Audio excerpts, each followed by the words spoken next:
داؤد وسلیمان علما، او لوگوں ہم نے اپنے بندے داؤد کو اور ہم نے اپنے بندے سلیمان کو علم عطا فرمایا تھا۔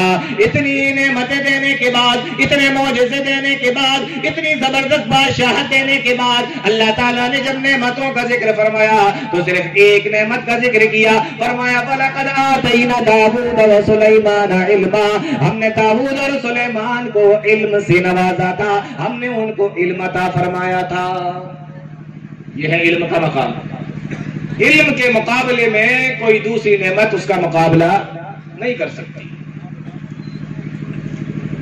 اسی لیے قرآن کریم کے اندر ایک دعا آئی ہے اور اللہ تعالیٰ نے اپنے نبی جناب محمد رسول اللہ صلی اللہ علیہ وسلم سے فرمایا، اے میرے نبی آپ اس دعا کو پڑھا کرو، آپ اس دعا کو مانگا کرو۔ کون سی دعا ہے؟ فرمایا آپ کہو رب زدنی علما، اے اللہ میرے علم کو بڑھا دے، اے اللہ میرے علم کے اندر اضافہ فرما دے، اے اللہ میرے علم کے اندر اضافہ فرما۔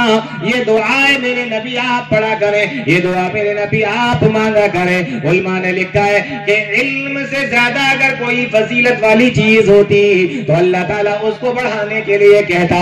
اللہ تعالیٰ اپنے نبی کو سکھاتا، اپنے نبی کو بتاتا، اپنے نبی کو سکھاتا، اپنے نبی کو بتاتا کہ آپ یہ دعا مانگا کریں اور اس چیز کے بارے میں دعا مانگا کریں، اس چیز کے بارے میں کہا کریں۔ لیکن اللہ تعالیٰ نے صرف ایک چیز کے بارے میں بیان فرمایا، اے میرے نبی آپ علم کے بارے میں دعا کیا کریں کہ اللہ تعالیٰ تمہارا علم بڑھا دے۔ رب زدنی علما، اے میرے پروردگار میرے علم کو بڑھا دے۔ علماء نے لکھا ہے کہ علم سے زیادہ اگر کوئی فضیلت والی چیز ہوتی تو اس کو بڑھانے کے لیے کہا جاتا۔ کیا مقام ہے علم کا! قرآن کریم کی آیتیں دیکھیں، پیارے نبی صلی اللہ علیہ وسلم کے فرمان دیکھیں۔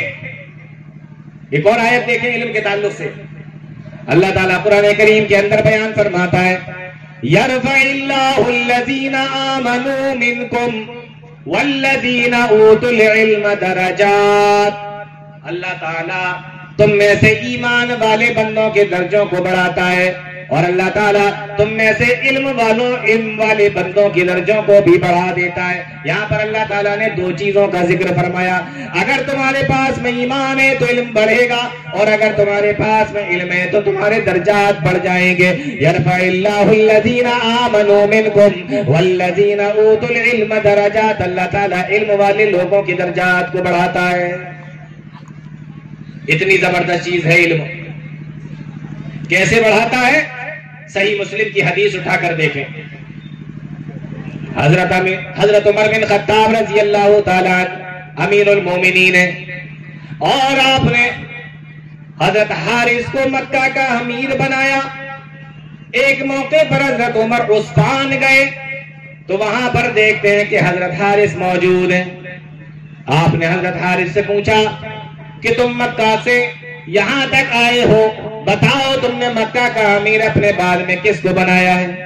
مکہ کا امیر تم نے کس کو بنایا ہے؟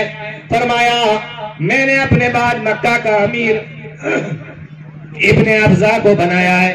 یہ ابن ابزا کون ہے؟ حضرت عمر رضی اللہ تعالیٰ عنہ نے فرمایا ابن ابزا کون ہے؟ تو حضرت حارث نے فرمایا ابن ابزا ہمارے غلاموں میں سے غلام ہے۔ حضرت عمر رضی اللہ تعالیٰ عنہ نے فرمایا اے حارث پھر تو تم نے مکہ کا امیر غلام کو بنا دیا، مکہ کا امیر غلام کو بنا کر آئے ہو۔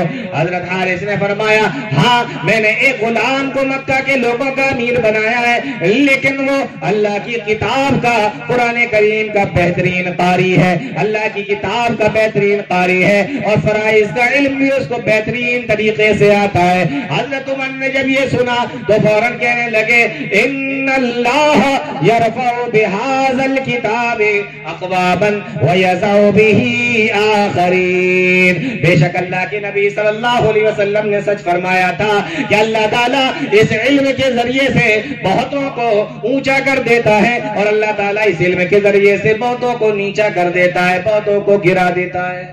یہ غلام ہے، مکہ کا امیر بنا ہوا ہے. کیوں؟ اس لیے کہ وہ قرآن کا بہترین قاری ہے اور فرائض کا بہترین عالم ہے، تو اس کو مکہ کا امیر بنایا گیا ہے. یہ علم کا مقام ہے کہ اگر غلام کو بھی علم ہو جائے تو وہ بھی امیر بن جائے. آپ اندازہ کریں، غلام تو غلام، انسان تو انسان. اگر یہ علم جانوروں کے پاس میں بھی چلا جائے تو اللہ تعالیٰ نے اس علم کی